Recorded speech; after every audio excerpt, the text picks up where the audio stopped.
E a que sinais a pessoa precisa ficar atenta para perceber que ela está sendo vítima de um sequestro emocional? Eu brinco um pouco dizendo, quando ela está falando muito nós, e tudo da vida dela é nós, ela não consegue mais falar o eu, é para ela tomar cuidado. Um relacionamento deve preservar a individualidade de cada um. Isso não significa que a gente deve ir para o egoísmo, para a situação egoística, onde cada um só pensa em si, e ele é o egocêntrico, tudo gira em torno dele. Não é essa a questão, mas a pessoa precisa estar percebendo quem ela é.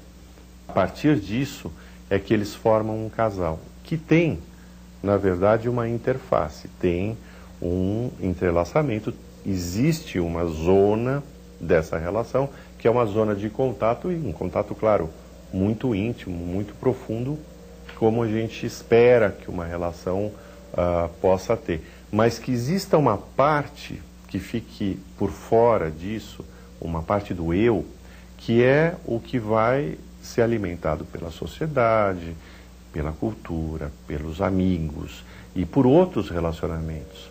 Porque senão também essa mistura, essa superposição de dois eus que formam um nós, acaba deixando muito pouco espaço para cada um poder crescer. Uma relação amorosa adequada é uma relação que respeita a individualidade e que propõe a ampliação dos dois eus, das duas pessoas. Agora, quando o casal vive essa relação de abuso emocional, a única solução é a separação ou existe a possibilidade de um resgate dessa relação? Esse termo resgate é bom mesmo. A gente usa porque, de alguma forma, as pessoas que pagam o resgate são as pessoas que conseguem realmente se libertar.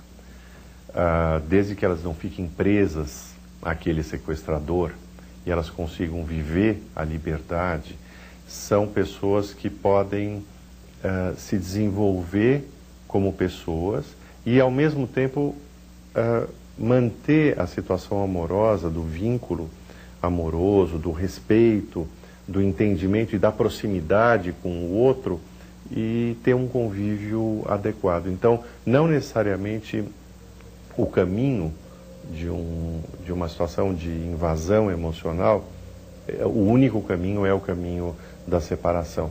A gente tem todos esses caminhos que a gente tem da psicologia, das psicoterapias, que elas ajudam as pessoas a se desenvolver, a se perceber, a se comunicar melhor, a saber o que está oferecendo para o outro, a saber o que o outro está oferecendo para si. Então, porque essa situação de abuso emocional, ela pode acontecer mesmo existindo amor? Mesmo existindo amor, quer dizer, com o amor estando presente, o amor em si pode ser alçado, pode ser valorizado e, a partir disso, ele ser o que vai ajudar os dois a se desenvolverem melhor. Então, a gente tem as terapias vinculares, as terapias de casal, as terapias familiares e, principalmente, a terapia individual, que permite que a pessoa aprofunde na própria essência dela. Ela saber quem ela é, o que ela quer, como ela está.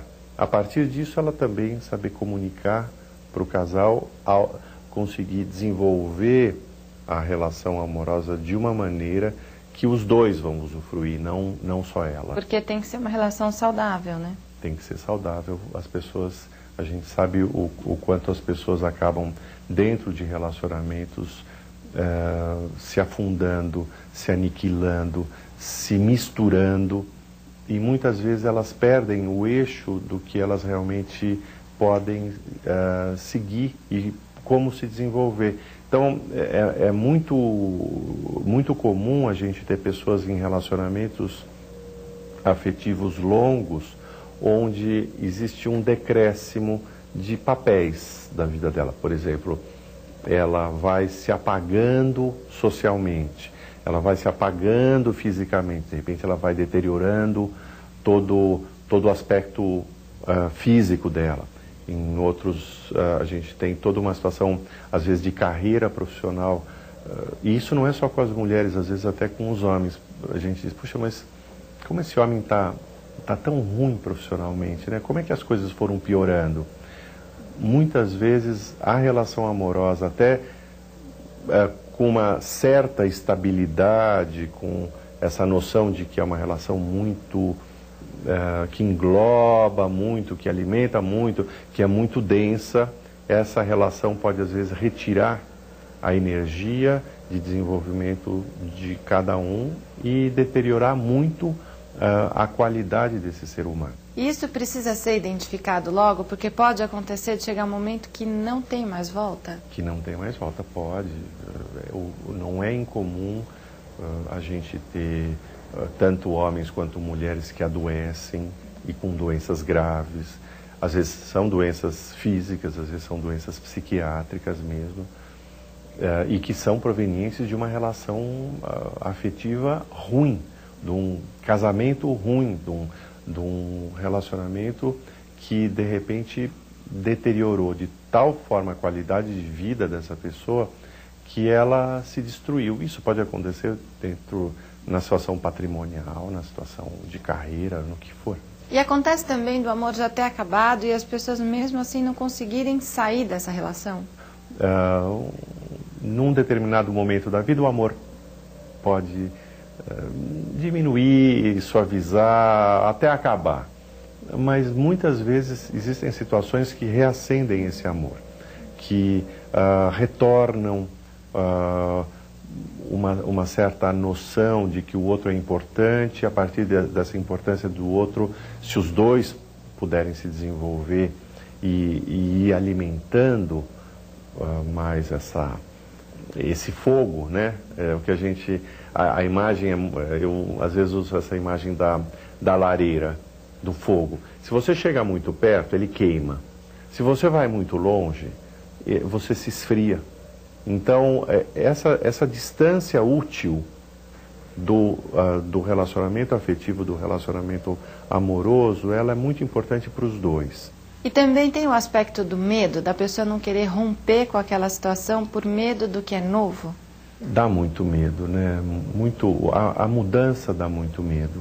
As pessoas, às vezes, preferem ficar protegidas, ficar atrás do biombo, ficarem camufladas na situação estereotipada do que a sociedade espera, do que a profissão espera, do que a família espera. E elas ficam lá. E muitas vezes elas não permitem que apareça, que floresça o melhor delas. Todas as pessoas que vivem, claro, nos bastidores, são as pessoas que também não vão viver a intensidade máxima da vida amorosa e, por consequência, vão ter uma vida muito mais empobrecida. Nessa relação em que existe um abuso emocional, como é que homens e mulheres se comportam? O homem é mais sequestrador, mais sequestrado? Como que é?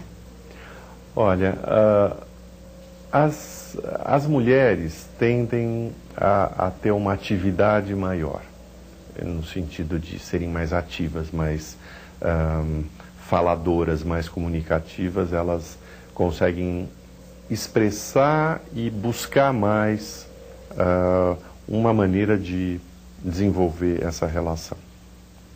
Os homens tendem, dentro do que é comum mesmo, a guardar mais. Nos estudos que a gente faz, a gente estuda particularmente a emocionalidade restringida, que é muito comum nos homens. Os homens, desde muito pequenos, eles vão aprendendo a guardar, a não expor. E eles não sabem o que é o ir atrás da emoção ou como lidar com ela. Por um outro lado, a mulher tem muito isso, muito bem posto, muito bem desenvolvido, só que às vezes a mulher, como o outro também, os dois passam do ponto. A mulher às vezes chega muito perto do fogo, o homem fica muito longe do fogo. Nesse último livro que eu escrevi tem muito essa questão do quanto as pessoas são abusadas hoje em dia na sociedade, na cultura.